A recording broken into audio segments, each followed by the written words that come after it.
Bienvenue dans le premier épisode de ma nouvelle série de vidéos Peins avec moi une toile. Tu te souviens de cette toile? Parce que si tu ne t'en souviens pas, je t'invite à aller voir mes vidéos précédentes dans lesquelles je te montre la réalisation de la première toile qui composera mon diptyque. Aujourd'hui, nous allons nous attaquer à la seconde partie de ce diptyque. Pour rappel, un diptyque est une œuvre composée de deux parties. Ici, nous aurons donc cette toile et la toile que je m'apprête à faire qui viendra compléter la première. Ces deux toiles formeront une grande toile et représenteront la dualité du bien et du mal qui coexistent en un tout. Et tout ça en respectant bien sûr le thème demandé de cette commande qui est l'univers Harry Potter. Alors comme d'habitude, je prépare ma toile et je commence par placer les petits taquets en bois pour tendre la toile. Je viens ensuite appliquer un gesso de la marque Liquitex et non un vernis que j'étais en train de vous montrer.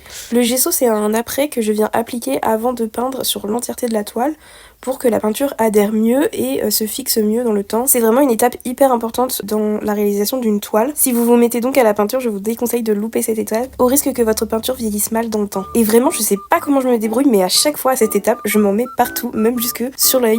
Et mes mains, regardez, c'est fou, je n'arrive pas à être propre quand j'applique le gesso. Bon, après avoir nettoyé tout ça, on attend bien que ça sèche. Et je me munis d'un crayon afin de préparer le croquis du dessin que je vais faire sur cette toile. Je prépare les grandes lignes. Et avec Miette, on vous donne rendez-vous dans la prochaine vidéo afin de voir le début de la réalisation de cette toile.